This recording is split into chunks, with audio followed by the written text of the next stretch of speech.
I'm excuse me. I'm struggling.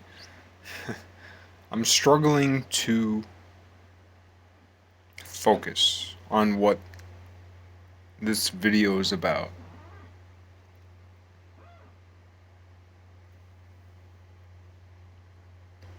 What I'm assuming is the diesel train in the background. Let's just... Before I get to what I'm getting to, because we live in a world and sounds happen. Because this accidental sound just happened, let's consider it a prayer instead of an intrusion, and let's meditate on it. Why not?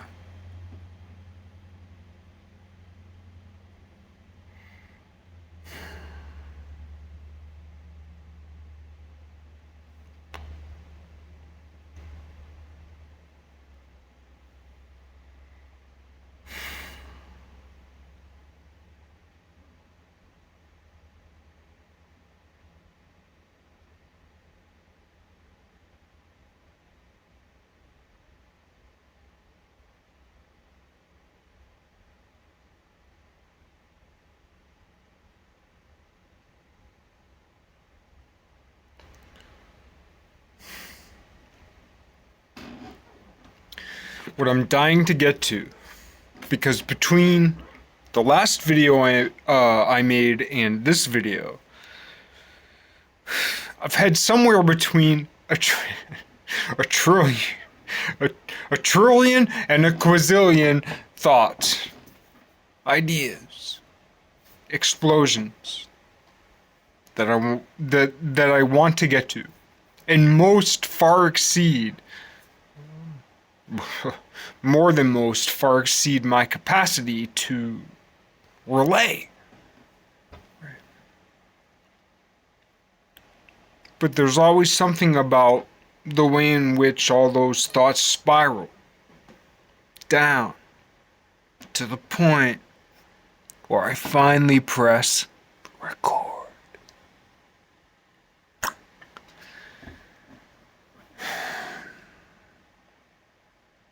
So between my last video and this video, I've had somewhere between a trillion and a quadrillion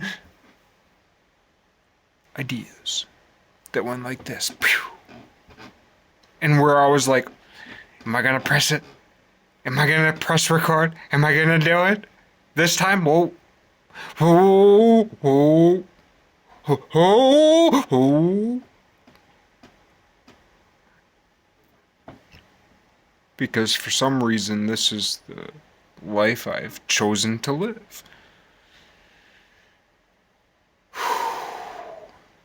It doesn't leave behind the written word. It doesn't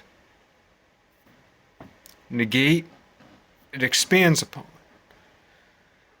Because the exposition I've chosen, the exposition I've chosen to relay is one that is wrapped up in the oral tradition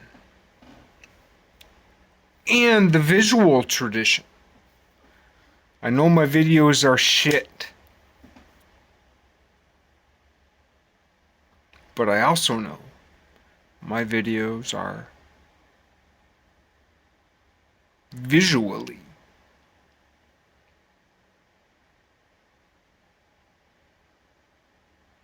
on point. Just saying. And if you don't get it, I wouldn't suspect you would.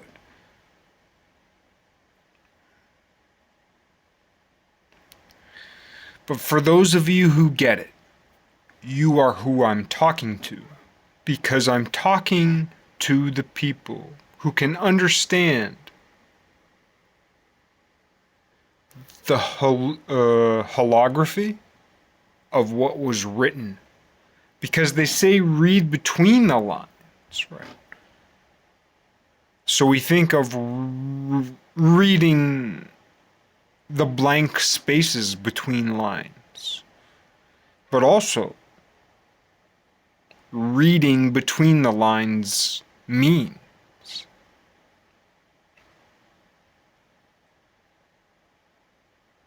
Reading the odd lines together, reading the even lines together, negating the evens and reading the odds.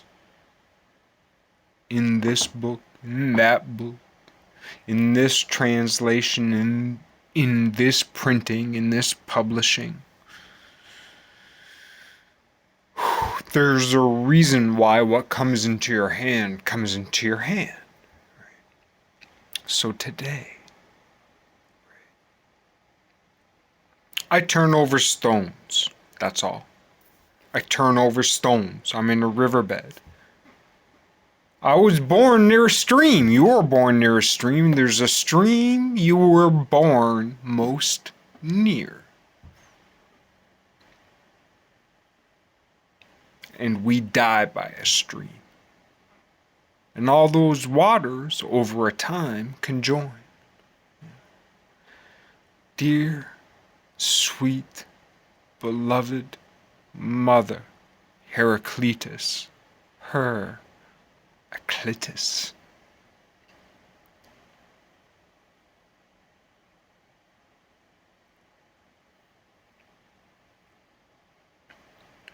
Sorry if I waxed too most poetic there, but certainly, for sure, dear sweet Heraclitus.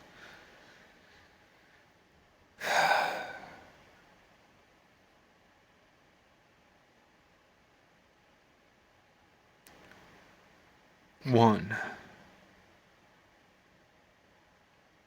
or rather, should I say, there were what we say are the three wise men, though which the only relevant text we know of, which can, at best, academically be attributed to roughly the, I think, 2nd or 3rd century. So if we're talking about the Magi, if we're talking about what is these days commonly known as the three wise men, though in the most extent, I'm not sure if that's the right word. There's this dude who a few years back translated the Gospel of the Magi, something like that. The Apocalypse of the Magi, the Gospel of the Magi, something like that. It can definitively academically be traced to, I think, I always mix up like 900 AD and the 9th century. Like, I always mix up my 900s and my 9th centuries. Or my 8th. I mix up the 8th and 9th century, and I mix up the 900s with the 10th century, or, you know.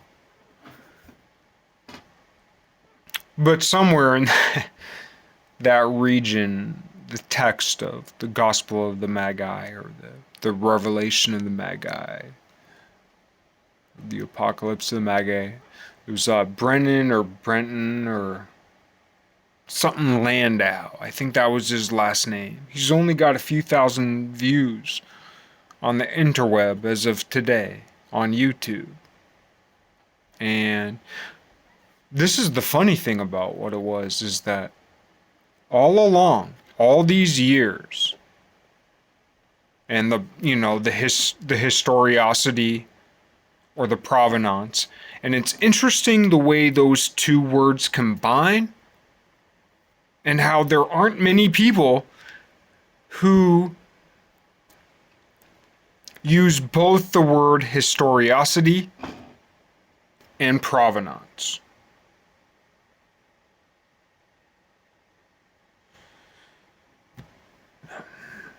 So, what's missing?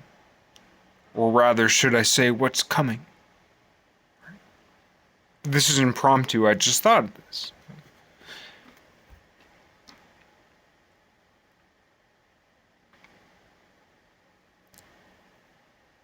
There are those who would use the word historiosity, and there are those who would use the word impromptu, and there's an overlap of people who would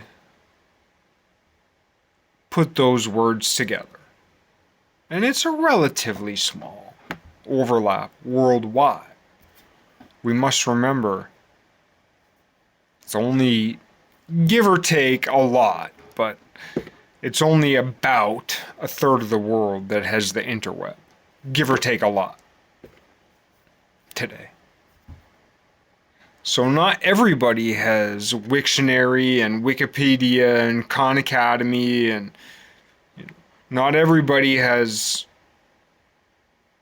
the online etymological dictionary. Not everybody has like 1,000 different websites with Strong's concordance. Like,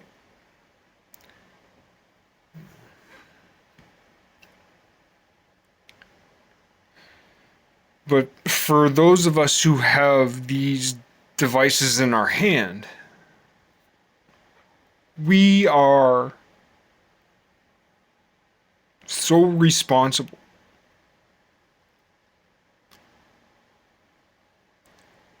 If you have a phone, if you have a smartphone, if I have a smartphone, we are the elite. Period. Not only of people, but of all life forms that we know of in the entire fucking universe. Everything outside this atmosphere kills cold. Everything outside the atmosphere of the earth, right? So we talk about Apollo stretching back, and the first time they saw this tiny blue dot, and was it Feynman or Sagan? Like the tiny blue dot, finally reaching out. Yeah, exactly. Reaching out, looking back, and you see the universe is fucking cold, and it kills cold. Because if outside of the atmosphere, if you fuck up on your physics, if you fuck up on your science, if you're too distracted by anything else but the cold situation, you're dead. You have to get the cold situation perfectly right to live, to survive.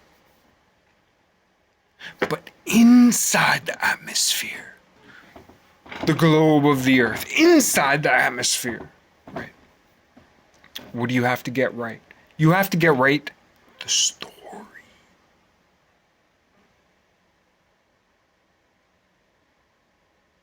And the physics you deal with, I deal with, are much more immediate, practical, pragmatic, tactical, tactic, touch.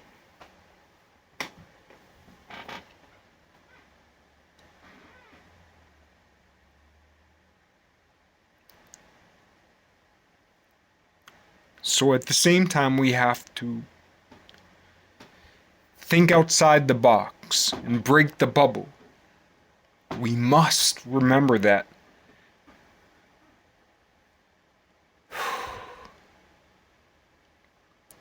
Because in this atmosphere, in this earth, in this globe, on this planet where we live, where is the only life we know, speculation reigns elsewhere. But even the most sophisticated imagining of the out there-ness or the beyondness, because secularly one could say that the out there-ness is the secular unknown, is the secular heaven, hell, purgatory, and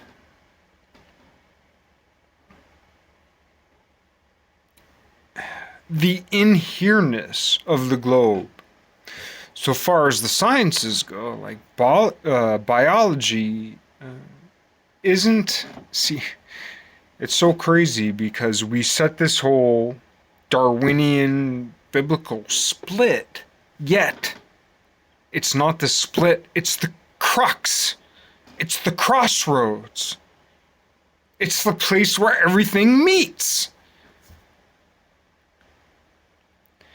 And if we think that the crossroads is where Bible folk and evolution folk meet, you get the whole thing wrong. Because the whole thing is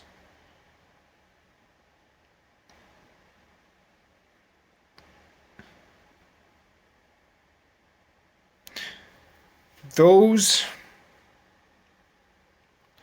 dichotomies, I don't know how to say it, dual dichotomies, are reconciled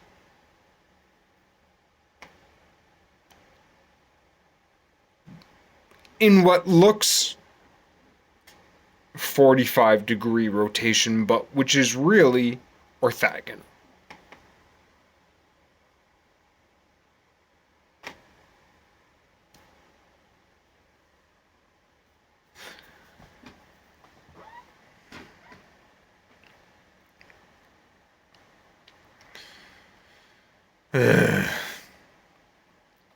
Well, at least I pared down somewhere between a trillion and a quazillion.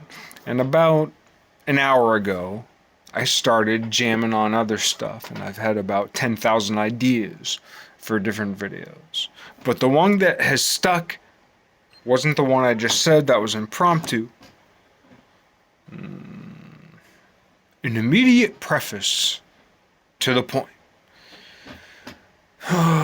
Which is what I'm going to say now, is that I have never before in my life seen the painting before today, like before less than 2 or 3 hours ago, but about an hour and a half ago, is the first time I've seen the painting. Hagar, I think it's titled something like Hagar and Ishmael. I think, something like that, Hagar and Ishmael. By Enrico Fanfari. Fanfari? Fanfari. Fanfari. Fanfari. Enrico Fanfari. Enrico Fanfari!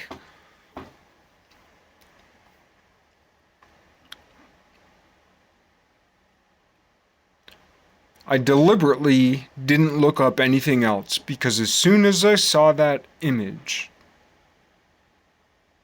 you know, a Fibonacci lattice spiraled in my mind's eye. And I wanted to document it for myself and also for posterity. We never know what's gonna stick. So we all need to record shit. And what sticks, sticks.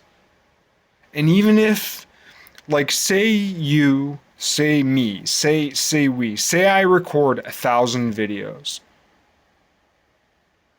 and one sticks. Now, pretty much my whole channel, for some reason I have 20 subscribers about, over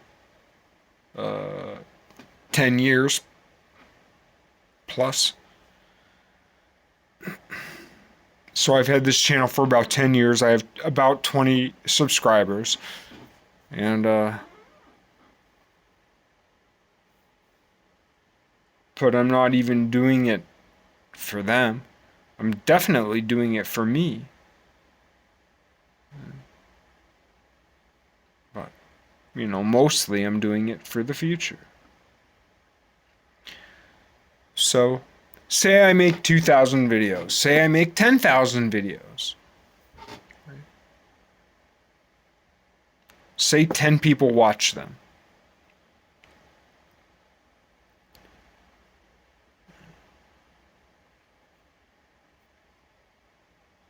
and it really touches them. Or say 10 people watch them and 3 people in this world.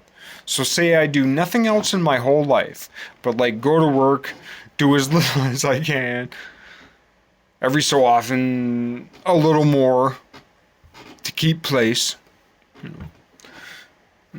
sustain, But I mean, I used to give more. Well, I never gave anything at all for a long time. And then I gave everything I got. And then I gave more than that. Right? And I'm glad for that. But then I realized the more you give, the more is wanted. The more you fulfill unrealistic expectations, right? We all fulfill unrealistic expectations. Why? Why do we fulfill unrealistic expectations? Why? Does anything else, as a species, as a dynamic, evolve? As a dynamic, reaching, ascending? Because we're not just evolved. We don't go in these strange ways. Well, we go in very strange ways. But all of our strange ways always reach up. The accumulative force of life as we know it, of physics as we know it, because there's the physics that we can yet conceive. They're coming up with more science every day. It's fucking nuts with the science that's coming out. Both practical and theoretic.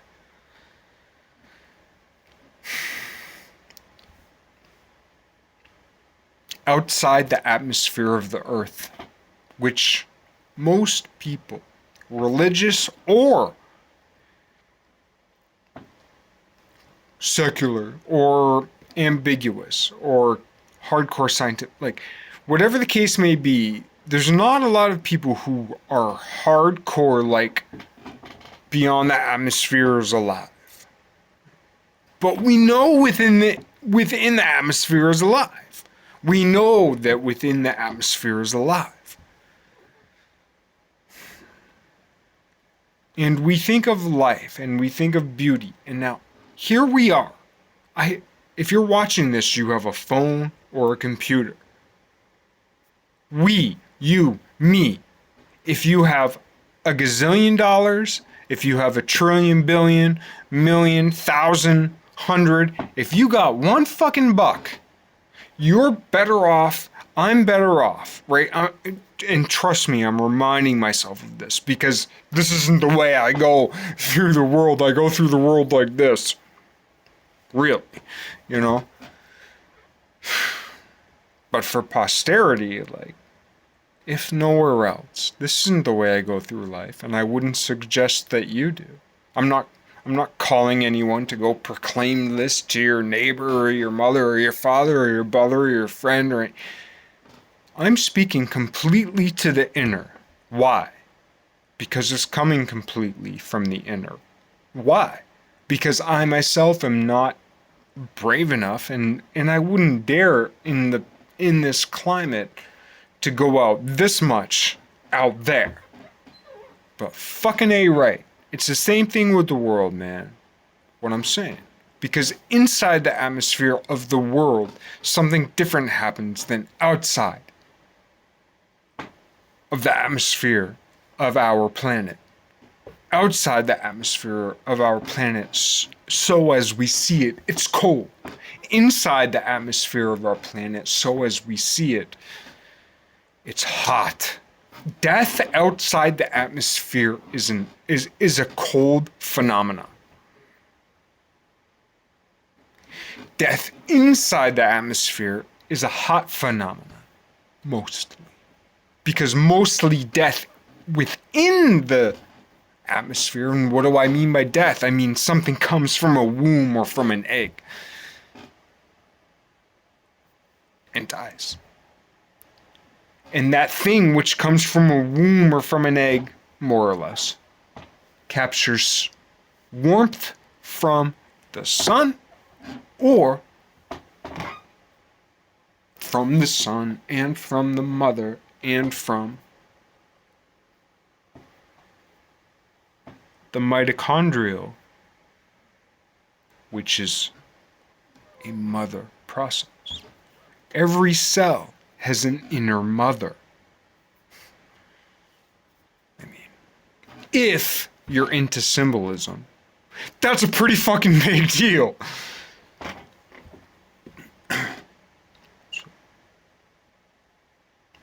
Full disclosure, I was wearing this outfit before all those spirals, all those quazillions collapsed down to the point where I pressed record. I was already wearing this, but approximately 25 seconds before I pressed record, because my shirt was buttoned, and I unbuttoned it, and then I went like this. Wait. Even when I deliberately try to be cool, I fuck it up. Because I thought the white stripe was much more visually pleasing. Okay, so I did that.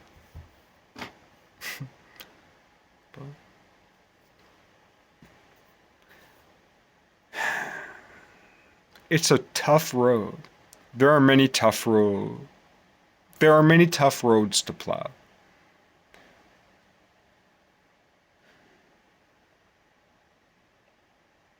But justifying fun and play and artistic expression, and for that matter, the lewd, the crude,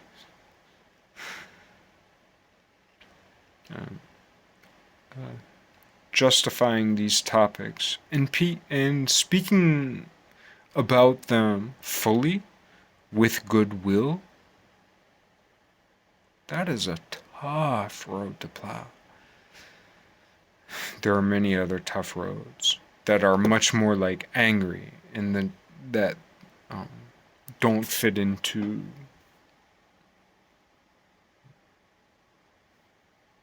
that don't fit into the spirit of what I'm saying now, I'm talking about. But they're related.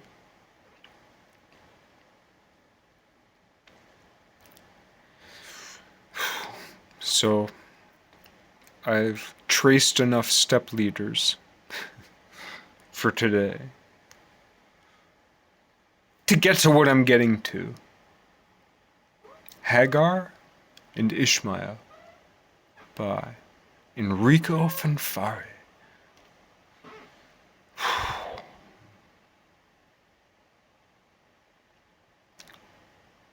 The prominent white with red center, of course, reaches to Queen Anne's lace, which is the second year bloom of the wild carrot, which reaches to approximately 10,000 BC in Turkey. It also references Saint Anne, otherwise known as AKA Mother Mary.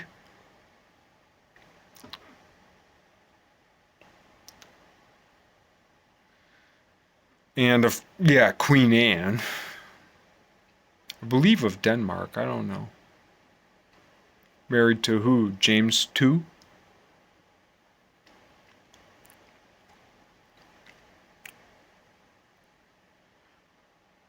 See, every wedding cake commemorates, I shouldn't say every, but in my lifetime, in the majority of my lifetime, where I looked upon marriage, which was from a very young boy up until not so long ago, the predominant figure of a bride and a groom was A groom was a man in a tuxedo, and a bride was a woman in a lace dress with a lace veil holding a bundle of red roses in her middle.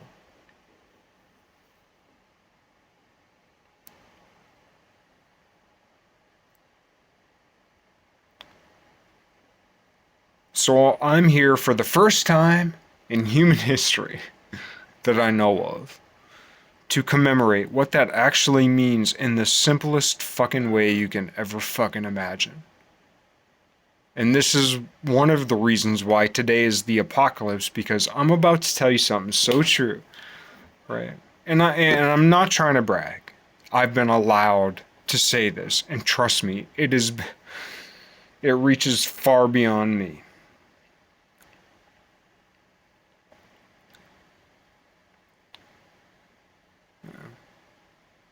I don't believe myself, and I'm horrified by the power of what I'm about to say. But now is the time. The time has come. And it's so simple and silly and lovely and like fresh and interesting to me. But those aren't that's even the accumulation of those. You couldn't even say that there's an emergence of those qualities, because it's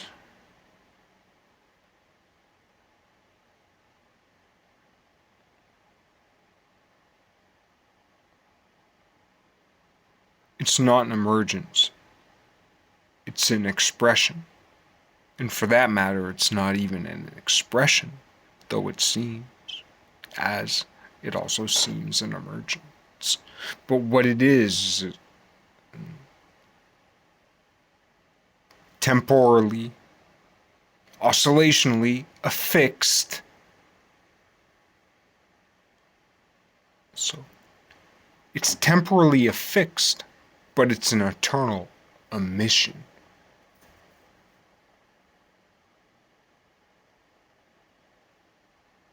Emission via expression, perceived as emergence.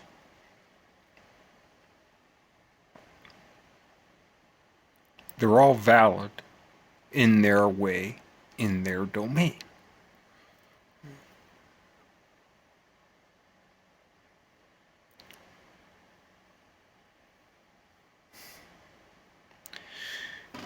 When we look at patterns, we can, more or less, right? Whether you're secular or whether you're religious, in every which way, what we need now is love. Sweet love. I mean, can we at least fucking agree on that? What the world needs now is love. Sweet love. Okay, yes! Yes! Okay.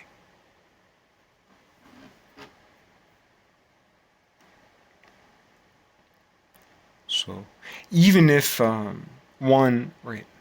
Because to be scientific, that's the thing. There's nowhere to start except for right fucking here. You know?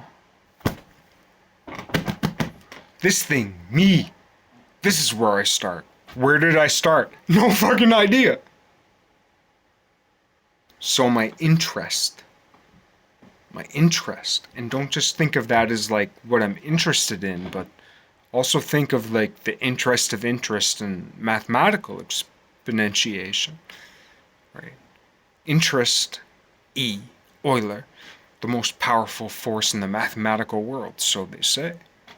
Maybe it is, maybe it isn't, or maybe it's the only one that is well understood, and beneath that there's an even more powerful mathematics that even less people understand and can display, portray, enact, evolve into the next one.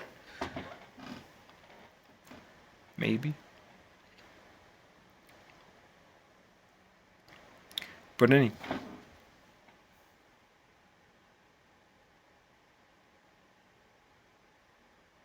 If we exist in the middle, if the atmosphere is the middle, then what when we look to the imagination, and not only the imagination, but the expressed imagination, such as the painting of Hagar and Ishmael. I only first saw it today. And at a moment's notice, like I Googled.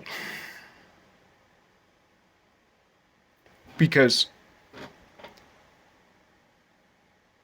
we look to the macro, look to the micro. One of the ways we know, all right, because there's all these different mythological figures. How do we know they existed? I'm the median. I'm the middle. You're the middle.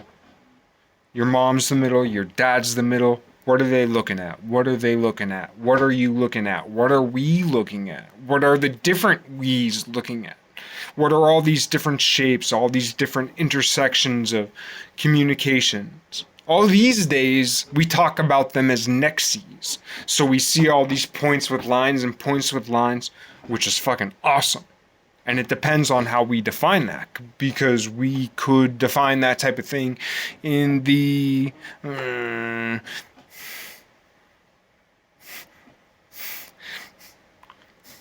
mid 19th through 20th up to today consideration, further back, a couple hundred years further back, but we can consider that type of shape of nexes, right? Busanian mind maps.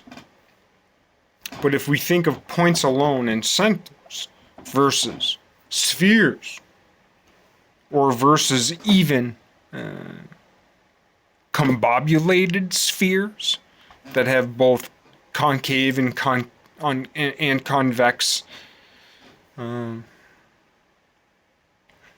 superficial or surficial reifications. I'm trying. But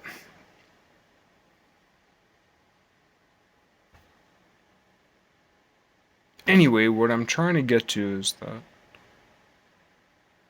the problem in the world we see today, one of the problems, and one of the big problems, right, especially the Abrahamic religions, right, Judaism, Christianity, and Islam,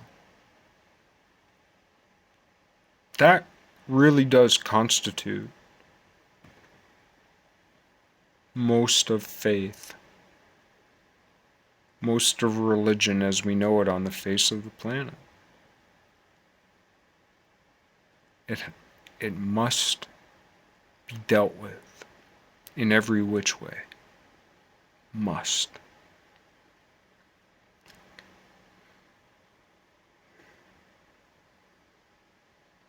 But because at the macro,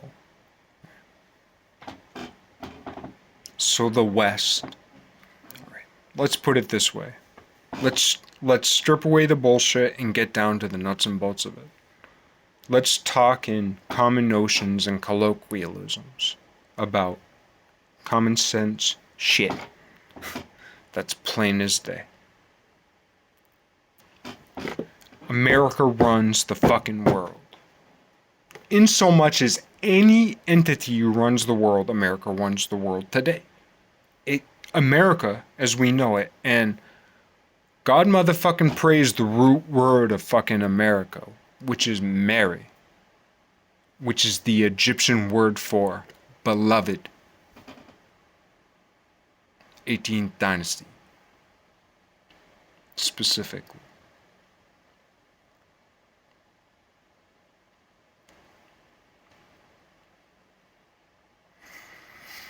I don't want to get off the point because I know I had a point to come to.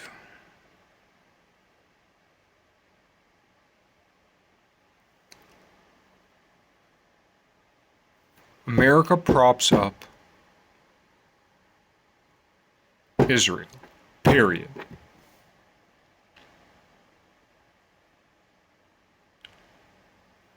The problem in Israel is the problem between the Israelites and the Palestinians.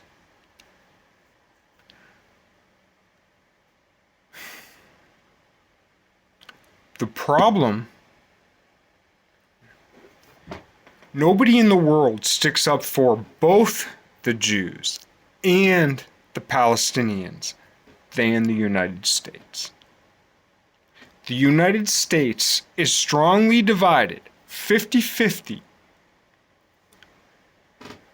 The United States is divided 50-50. There are all kinds of divisions within the United States.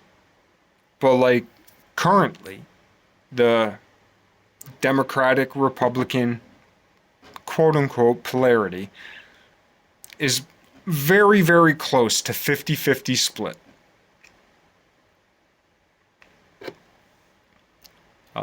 Within the greater middle, or even beyond the middle, today there's great distrust in the whole fucking seesaw.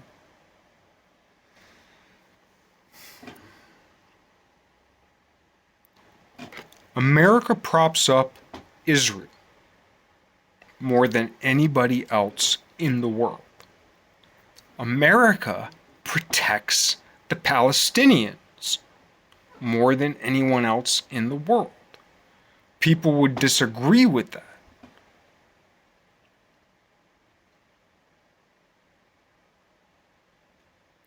But the only voice that the world has, right? It's not just about money, it's about talking points. The left in America has framed the discussion that has spread around the world from the both mixing pot and salad bowl, you know, because that's one of these false dichotomies. Well, it's a mixing bowl, and then someone comes out later and says, no, America's not a mixing bowl, it's a salad, you know. And so then people fight back and forth. Is it a mixing bowl or a salad? Well, it's fucking both. You make a salad, you put your sauce in, and then a little more sauce, and a little spice, and a little herb, and a little this or that. And you eat your fucking salad with your sauce, and when you're done, sauce left over in the bottom. Something similar, kind of the same, but different. You eat that salad, it's one thing. That's the salad bowl.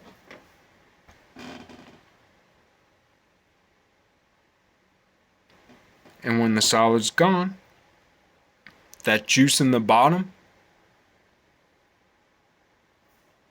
that's the mixing pot. That's the blending pot.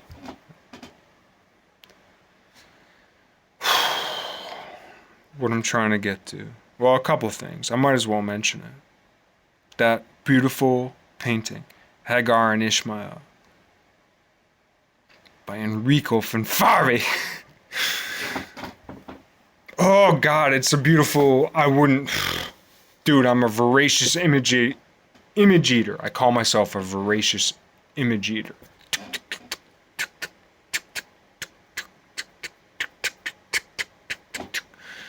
And that one went.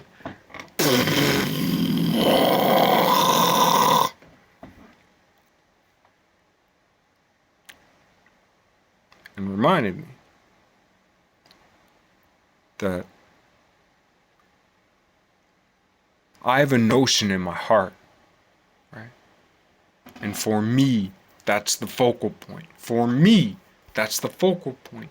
We are a lot of lenses. We all have focal points. So in a disarray, we fuck light up every which way as it lenses through us and as we offer it forth in every spectrum. But when we array around the center source of light, when we array around the center source of light, beautifully,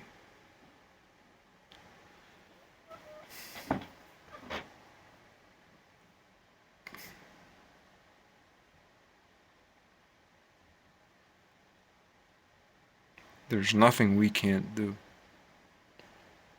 when we harmonize dynamically in dance and agree. Nothing.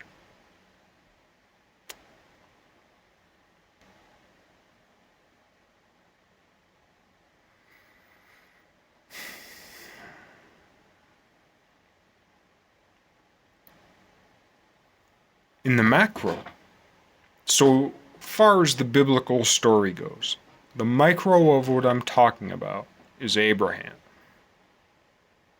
his wife Sarah, his quote-unquote mistress Hagar, and both sons Isaac and Ishmael. I've talked about this before, and there's way more out there, and I invite you, desperately, I invite you to dive in. But what we see out there in the world is this conflict in Israel between Palestine and Israel, such as we know it, such as we know them.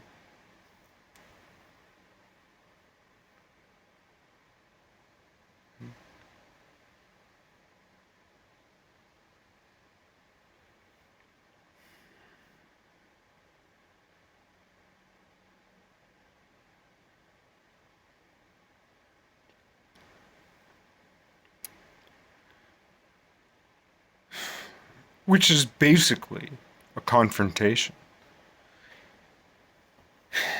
This is the thing. So I will call upon theologians to expand upon this point. Anybody who denies this point doesn't know shit about shit. This is the fundamental point of what's happening in what these days, well, certainly in, greater Jerusalem, Israel, the Israeli-Palestinian conflict as it's commonly known, and I don't know that much about it. But that's where the mythos comes in. A harmonized mythos. Between the center of the story, the inner story, the background, and the outer story. Beyond, somewhere between the coldness outside the atmosphere and the cold death and the warm death inside the atmosphere. What do I mean by the warm death? I mean that most deaths are the fucking tooth.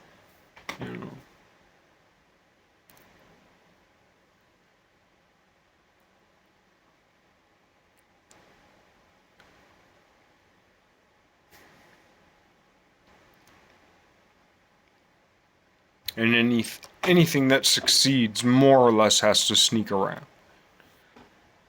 Anything that evades the tooth has to be the best and sneakiest to get away from it.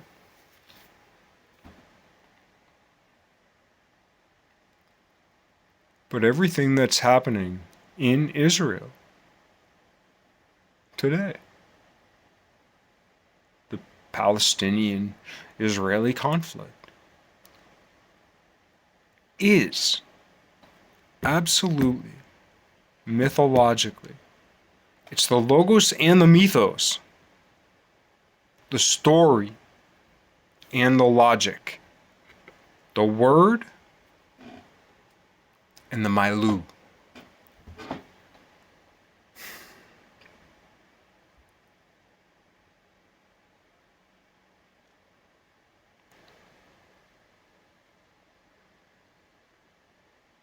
Everything that's happening there is 100%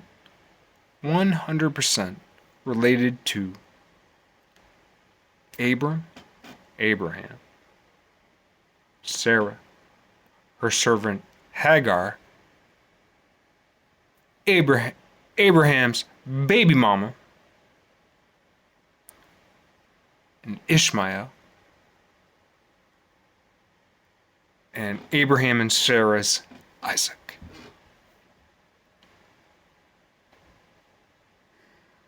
Nothing is said in the Bible that I can recall as of yet, and maybe there is something said. And if it is, it must only be a sentence or two, because I don't recall it.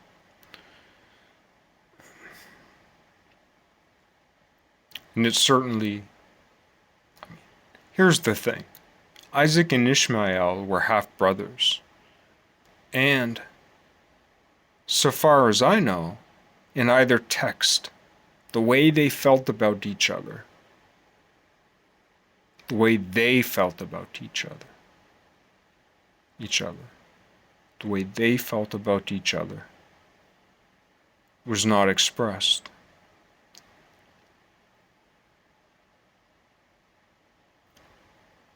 Essentially, Isaac and Ishmael were bait in their mother's games of survival, their necessary games of survival. What wasn't in place then, and still is not worldwide, though the spirit gathers. But what wasn't in place then was an expressed philosophy easily understood that proclaimed all life, protected every child. There wasn't more than a notion of that then, but there was a notion of that then. And what was that notion? That notion was the inexpressibility of God. So back then, there were those things which were inexpressible by God that now we have words for. I don't mean to put today above yesterday or to put myself above my fathers and mothers. I don't mean that. I just mean collectively. Certainly me today, sitting here in my apartment, I have it better than most people who have ever lived. Why? Well, I have a light. I have a refrigerator.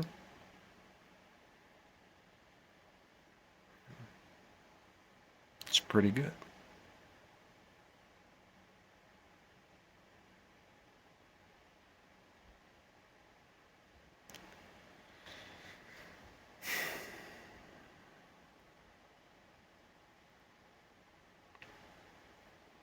The way we know that we don't know exactly what happened, but we know something happened, and we know that what happened had something to do with Abram, Abraham, Sarah, Sarai,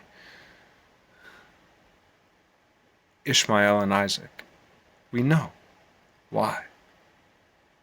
Because they're progeny.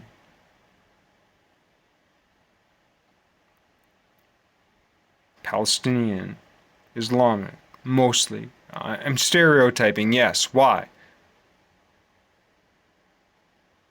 Because there are centralized ideologies,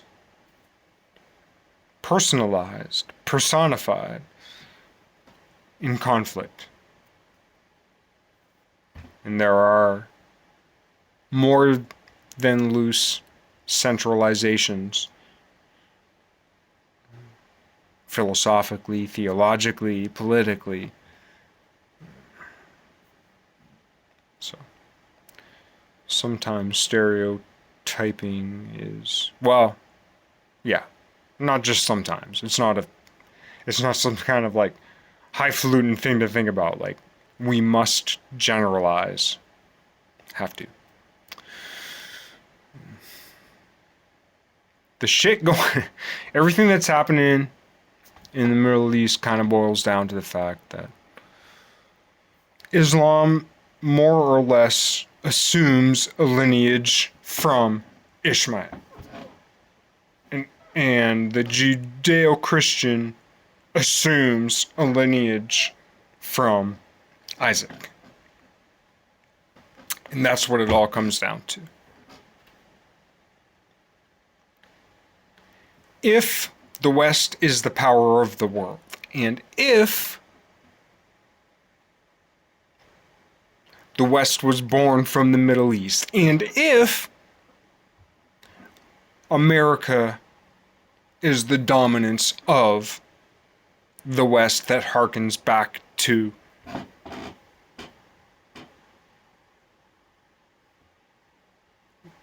the BCEAD.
Let me regroup. Let me regroup. Ishmael, Isaac.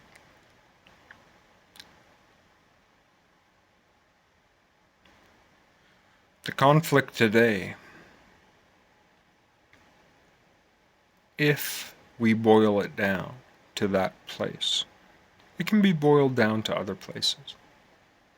But living where I live in the scope that I see, which though worldwide is still wherever we are on this planet, we peer at the global planet through a lens, and things that are in some ways nearer are always predominant from my lens, from the way in which I see things, which, though global, is still very, very, very, very, very truncated. Culturally, linguistically, mathematically, so far as skills. And not just including like skills of like what I can do with my hands and my fingers, what I can build, what I can make, a lot small or large, or with technology, or with gumption. I lack in all these arenas. Yet I have some small piece, very, very small, of a few of them.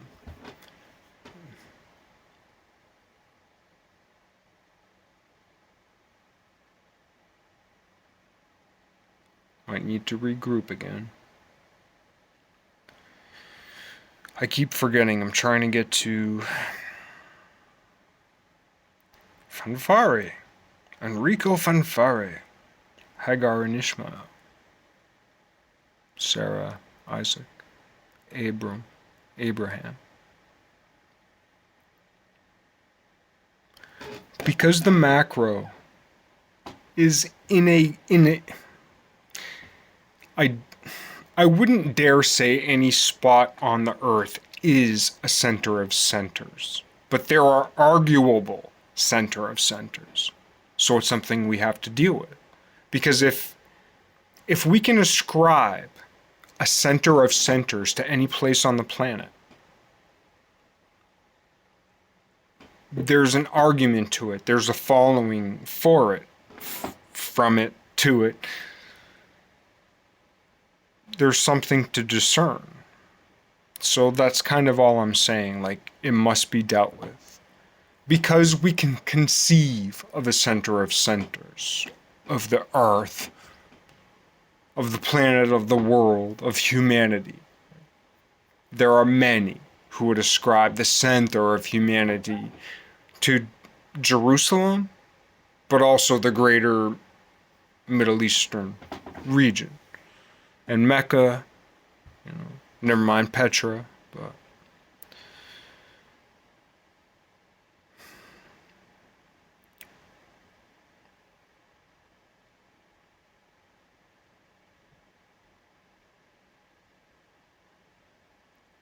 because in the world that I know and that I live in, Jerusalem and Israel are so huge in the major fucking conflict, and it's a big one, and it splits between the politics of where I live.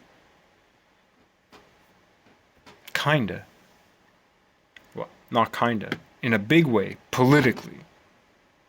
But to the average Joe, it's just like, eh. Because it doesn't affect me directly. But because I know of it, it affects me deeply in my heart. You know.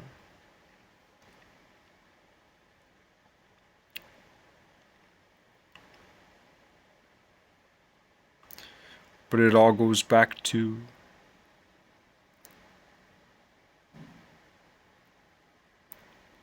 a mother's love for her own child that is so deep it is willing to hate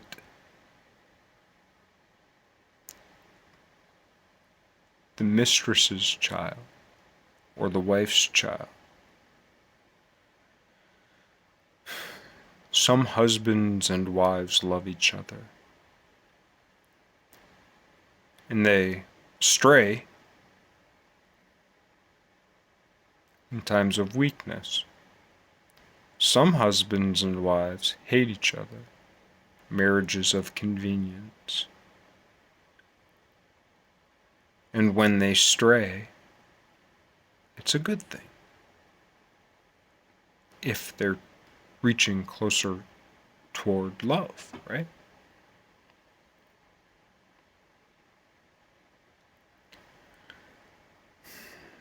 We must remember that rituals, like the marriage ritual, is a good thing, but we must remember that going through the ritual symbolizes the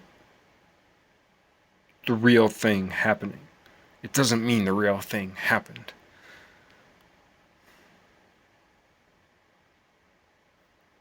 Anyway.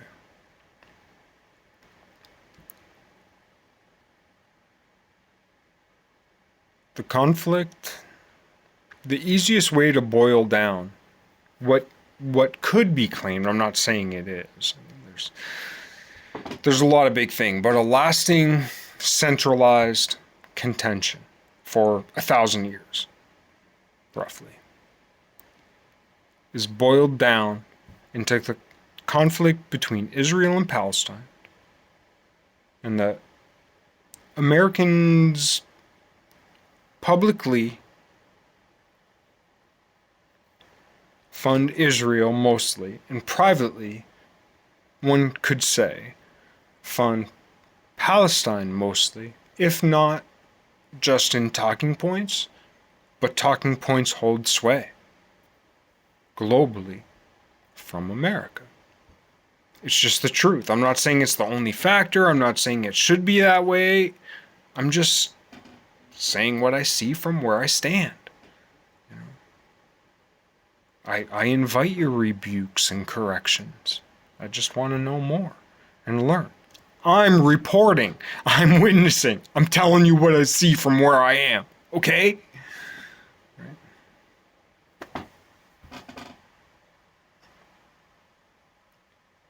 But anyway, what I'm seeing from where I'm standing is that the problem in the world, see, we put these stories or these real people or these sanctified or these Adonai or whoever, these masters, these lords, these fathers on our shoulders. And we should in a way, or rather we should. But we're standing on our piggy toes and saying, There you go. Nice to see you. Not understanding what they did.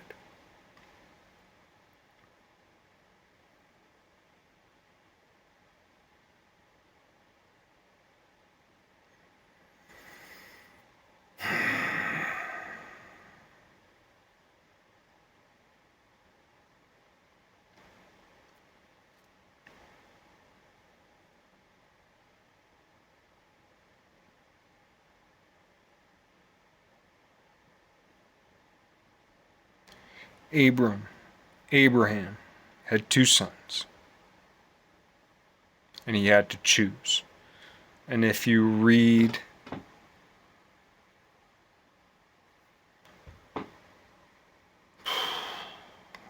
the Torah, you get one thing. If you read the Quran, you get the other thing. I'm not even sure I just named the two right books. And if I didn't, I'm really sorry. And if I did, it was by accident.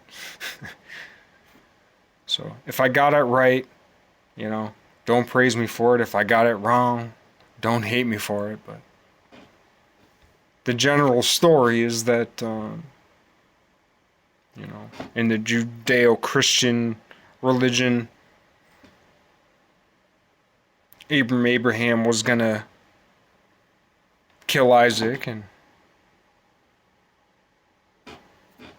in the Islamic tradition, he was gonna go kill Ishmael. Stories are a little different. That's how things go when things split. And it's real because the conflict in the world today is real. 2,000 years later, between those two fucking lines. And what else besides bad blood could carry that fucking curse? You want truth? You want proof of Abraham? That's the fucking proof. 2,000 years later. So then what's that? Well, it's the hate. You could boil it down if you're a woman hater. If you're a woman hater, you could boil it down to the hatred between Abraham, Sarah, and Abraham's Hagar.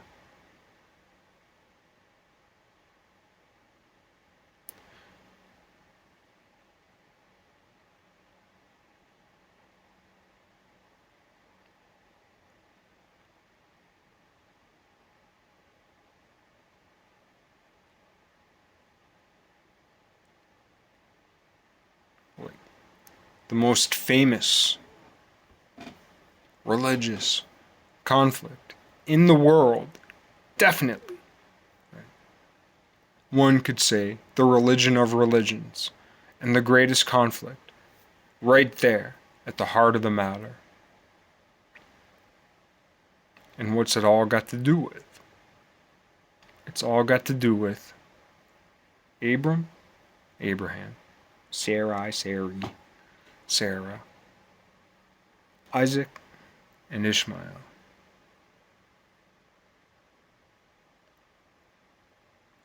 Brother will kill brother. Cain and Abel. But the story's not over.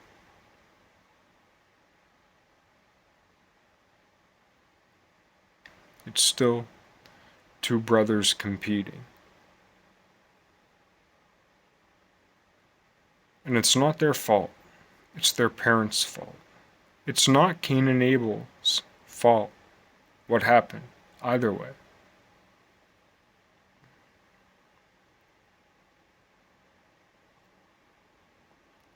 It's not Jacob and Esau's fault that it happened either way.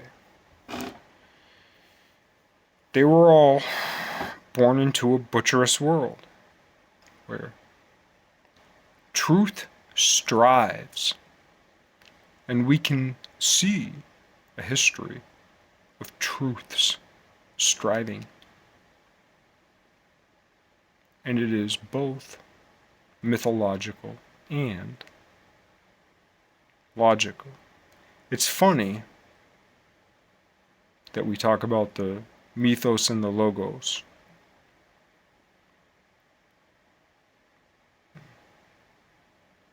And we think the mythological and the logical. But what is the mythos without the logical? Well, it's still something. Well, what's that? Anyway.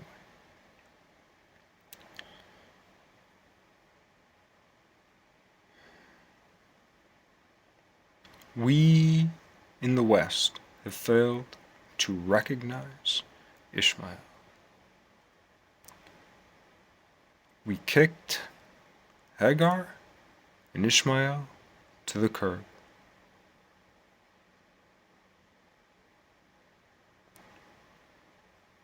We must theologically understand how wrong we have to, in this sense, there's a reason why we need to put Abram or Abraham on a pedestal. I've talked about that in other videos, and it doesn't sound like anything else anybody else says. And it's true as it is. Which is, the real reason to praise Abram or Abraham is because he came from a fucking, anyway. I've talked about it before. Find it if you want. Good luck. Sorry I said it like that.